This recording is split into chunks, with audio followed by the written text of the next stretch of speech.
La présente vidéo traite des composantes in situ, donc des éléments sur mesure que je vais constituer à l'aide d'extrusion.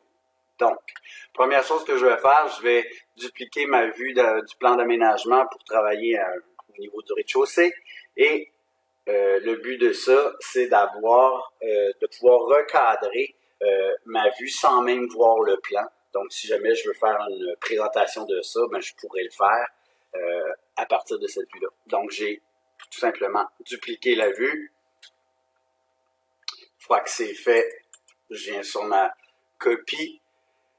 J'active mon cadrage. Donc, avec la petite ampoule ici, je vais pouvoir activer si mon cadre n'est pas visible.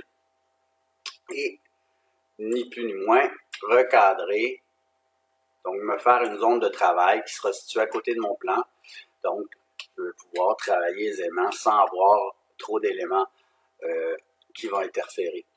Donc, suite à ça, à l'aide d'un plan CAD, à l'aide d'éléments que je vais faire des extrusions freestyle, je peux aller travailler et créer mes in situ ici.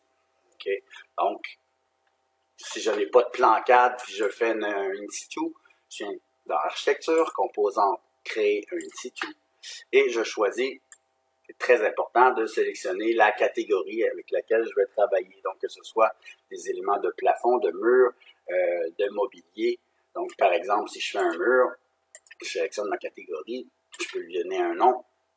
Donc, je vais avoir les tableaux d'extrusion qui vont apparaître. Je vais faire une extrusion, exemple, d'un mur. Je vais me faire un rectangle et je vais constituer mon mur. Donc, exemple, j'ai un mur de 6 pouces par 17 pieds. Si ce n'est pas le cas, je viens le modifier. Je viens sélectionner le début de mon extrusion, donc au niveau 0 au plancher, et mon mur, par exemple, fait 8 pieds. Je viens cliquer sur mon petit crochet, mon mur est fait. Je peux même aller le voir en 3D pour voir ce que ça donne. Évidemment, ma vue 3D n'a pas été recadrée, donc je vois tout. Et je vais pouvoir, à ce moment-là, voir les éléments que je travaille, donc en 3D et en plan. Donc, j'ai mon in situ que j'ai amorcé ici. Malheureusement, c'est pas juste ça que je voulais faire. Je voulais créer une courbe dans mon mur, donc une protubérance, peu importe. Je vais aller modifier mon in situ. À l'aide de ma vue en plan, venir ajouter une forme à l'intérieur de ça. Chose à remarquer, une extrusion doit être une forme complètement fermée. Donc, les lignes ne doivent pas se croiser, ne doivent pas se chevaucher, ni être doublées. Donc, ça veut dire qu'ici, j'ai deux zones, ça ne fonctionnera pas. Donc, je vais aller couper aux intersections ma ligne ici pour, au final, aller la supprimer. Donc, si j'accepte ma forme, j'ai maintenant un mur avec une courbe à l'intérieur. Cette fois-ci, mon extrusion, je veux la faire parallèle ou verticale au niveau du mur. Donc, je vais aller ici créer une... Je vais juste canceller ma première modification. Je vais faire une extrusion ici parchemin. Ici, ce que je veux lui dire, en fait, j'aimerais ça que ma moulure suive le bas de mon mur. Donc, je vais sélectionner la trajectoire et je vais sélectionner les barres. Donc, je vais sélectionner mon barre ici. La première ligne que je vais sélectionner, il va m'afficher un plan de référence pour pouvoir dessiner ma moulure. Et je sélectionne toutes les lignes. Je veux faire ma forme. Donc, je pourrais même faire mon extrusion parchemin, faire le tour de mon mur si je voulais. Je viens accepter ma trajectoire et je vais cliquer sur modifier le profil. Si je clique sur sélectionner un profil, c'est que j'ai déjà des formes qui sont préétablies que je pourrais aller utiliser. Dans mon cas, j'en ai pas. Donc, je vais modifier, créer moi-même mon profil et je vais aller dessiner ma forme. Donc, je vais m'assurer que je suis vraiment au point d'origine ici et je vais dessiner la forme que je veux faire. Okay, donc, j'ai une forme de 6 pouces et demi par 1 pouce. Je peux la modifier, je pourrais rajouter des courbes, faire ce que je veux avec. Sinon, pour l'instant, garder ça simple et enregistrer ma forme. Je clique à nouveau sur mon petit crochet et j'ai maintenant un élément qui vient s'appliquer au contour de ma forme ici.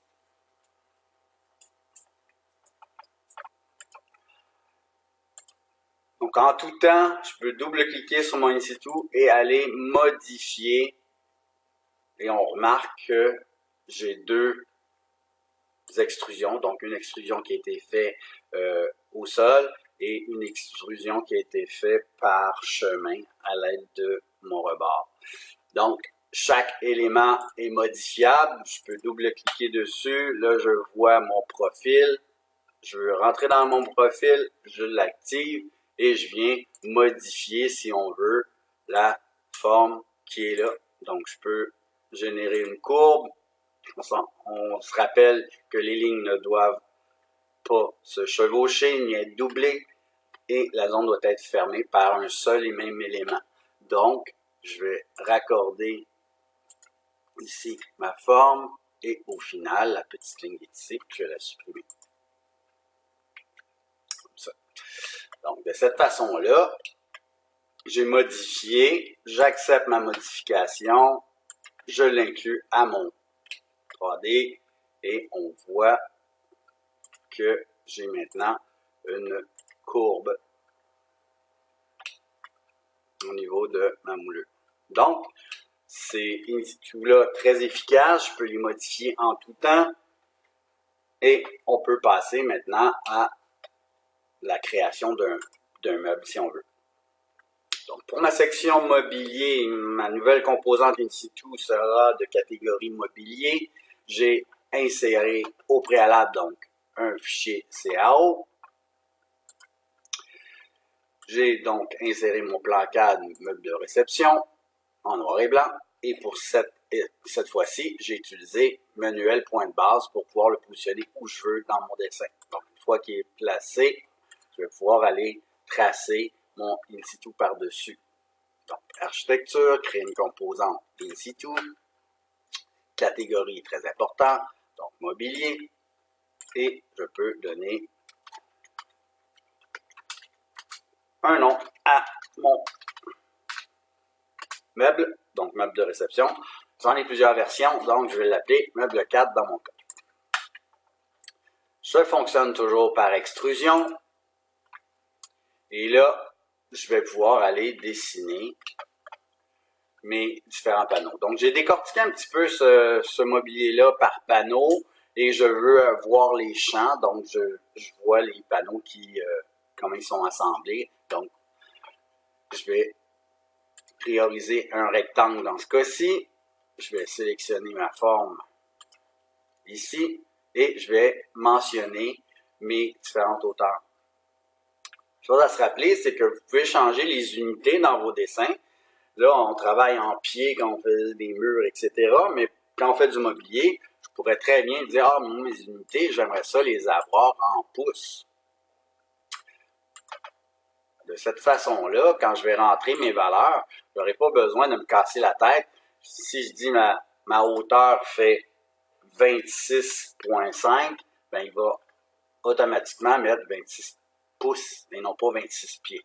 Donc, les unités, là, vous pouvez les changer en tout temps, le raccourci clavier IN, et vous venez changer tout simplement vos unités. Donc, moi, préférable de le faire, donc beaucoup plus rapide. J'accepte ici mon premier panneau, il vient de se dessiner.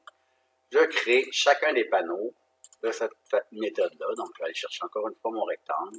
Je viens positionner mon rectangle dimension, je l'accepte. Je vois mon deuxième panneau se créer, parfait. Encore une fois, extrusion, rectangle. Et vous avez remarqué, les valeurs, comme tous mes panneaux sont à la même hauteur, je n'ai pas besoin d'aller les changer. Ils conservent cette valeur-là tant aussi longtemps que je ne la change pas. Donc, je vais faire mes 4 panneaux rectangles. Donc, n'oubliez pas d'aller sélectionner la forme que vous voulez dessiner. Et j'ai dessiné mes 4 panneaux qui forment mon contour. Je vais aller dessiner mon dessus. Cette fois-ci, je vais conserver mon mode ligne activé. Pourquoi? Parce que c'est un contour que je veux faire maintenant. Et je vais aller dessiner le périmètre de mon meuble.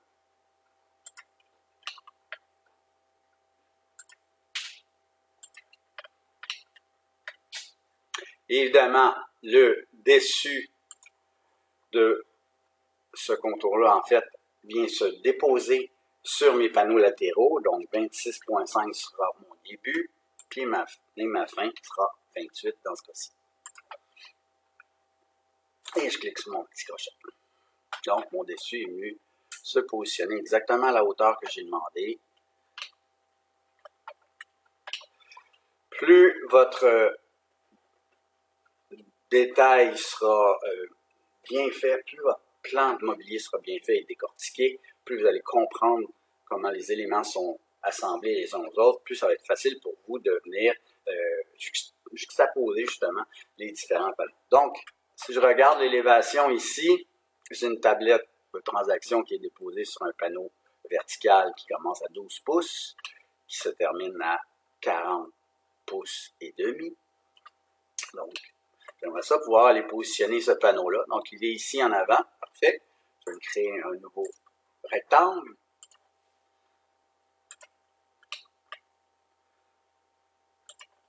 Je vais lui donner sa position à partir du sol. Ça commence à 12 pouces et ça se termine à 40.5. Et je clique sur mon petit crochet. J'aimerais ça pouvoir dessiner ma tablette de transaction, mais comme j'ai des extrusions, je ne vois pas à travers. Donc, dans vos vues, vous pouvez changer le style visuel à l'aide de l'onglet suivant. Donc, si je vais vis-à-vis, c'est marqué style visuel. Présentement, c'est ligne cachée qui est activée. Je vais aller activer ligne filaire pour pouvoir voir à travers. Donc, je vois jusqu'au sol qu'est-ce qui se passe. Donc, je vois mon plan cadre en dessous. Je vais faire une extrusion encore une fois avec rectangle. Je vais cliquer mon point de départ, mon point d'arrivée, et je vais m'assurer que mes hauteurs correspondent à ce que j'ai besoin. Si je ne me rappelle pas des dimensions, je peux aller voir ici. Donc, ça commence à 40,5 et ça se termine à 42. Donc, 40.5, le début, la fin, 42.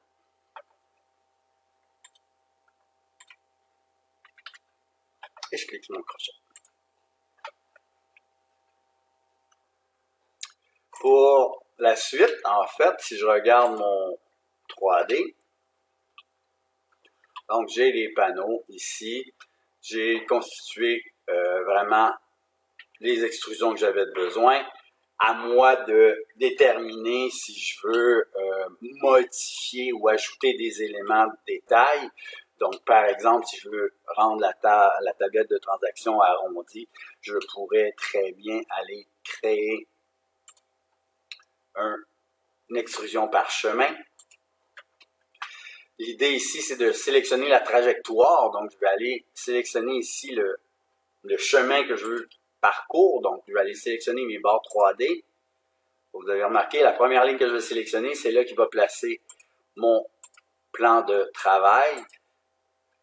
Et je vais pouvoir dessiner. Donc, je sélectionne chacun des côtés, en fait, qui va définir ma trajectoire, effectivement. Donc, je vais cliquer ici une fois que ma trajectoire est définie. Je vais cliquer ici, modifier profil. Et je vais aller dessiner la forme que je veux avoir. Donc, je vais aller, ni plus ni moins, me dessiner une courbe. Donc, je vais prendre le rayon maximum qui est 3/4 puisque ma tablette faisait 1,5 pouce d'épaisseur. Et je vais tracer une ligne en arrière ici pour fermer. Donc, je vais aller chercher ligne. Et je vais fermer mon profil. Donc, toujours le même principe. Je peux modifier les profils tant aussi longtemps que mes lignes, en fait, ne se chevauchent pas, ne sont pas doublées et n'excèdent pas. Donc, il faut que ma forme soit très bien fermée. Une fois que ça c'est fait, si je fais mon petit crochet, j'ai maintenant une courbe alentour de ma tablette de convection. Donc, si je me place en réaliste, juste pour voir le résultat, je vois ici l'irisé apparaître. Parfait. Donc, on peut aller décortiquer, modifier nos différents mobiliers. Donc, si j'accepte présentement mon in situ, ça devient un ensemble d'éléments que je peux modifier en tout temps. Donc, je peux double-cliquer dessus ou sélectionner l'option modifier in situ et je peux, à l'aide de ma vue en plan, à l'aide de ma vue de 3D, modifier mes trucs. Donc, je pourrais aller sélectionner, exemple, le premier panneau que j'avais dessiné ici. Je pourrais aller le copier.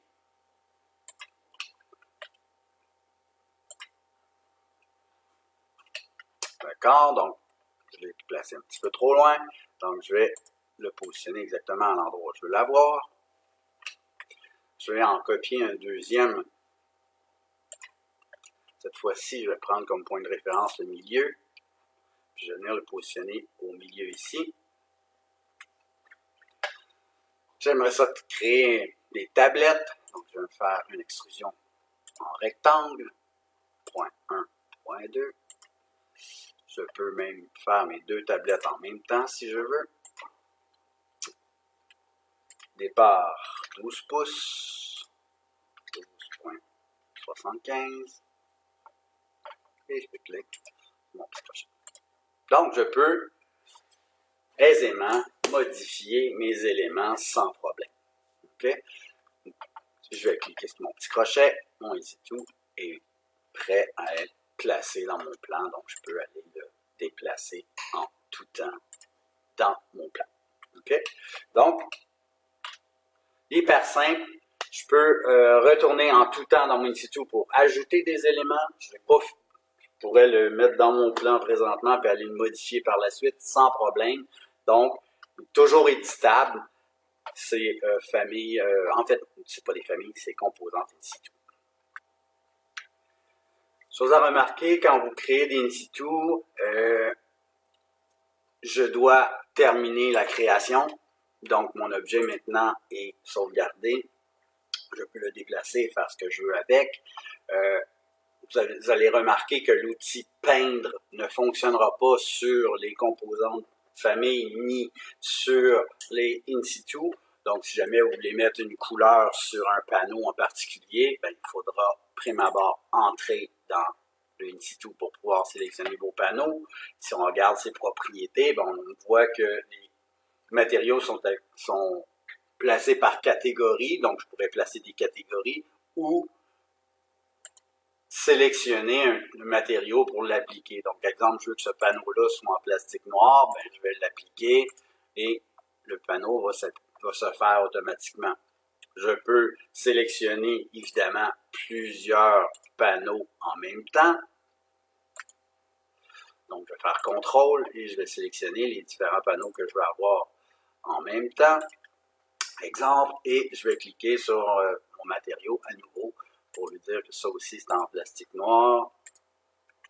J'ai oublié le panneau arrière.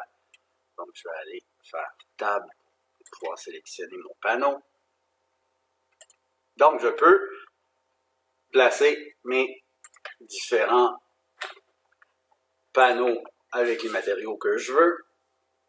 Dans les types de matériaux, évidemment, on va pouvoir en constituer, si vous avez des images, ou etc., vous pourrez composer des nouveaux matériaux. Donc, on crée un nouveau matériau. On peut même le dupliquer. On va pouvoir le renommer, évidemment. Et dans l'apparence, on va pouvoir aller choisir l'image qu'on veut mettre dedans. Donc, si vous avez déjà des tissus, je sais que Technion a une panoplie de tissus, on pourra les intégrer dedans. Plusieurs matériaux aussi. Donc, les images, on va pouvoir les intégrer là-dedans pour les appliquer. Okay? N'oubliez pas de terminer votre création pour donc activer les modifications. Et au final, si vous voulez revenir à vos types d'unités initiales, puisque là, on est en pouces, vous tapez UN. Donc, n'oubliez pas l'abréviation UN pour unité, vous pouvez réactiver vos pieds-pouces pour continuer à travailler en pieds-pouces.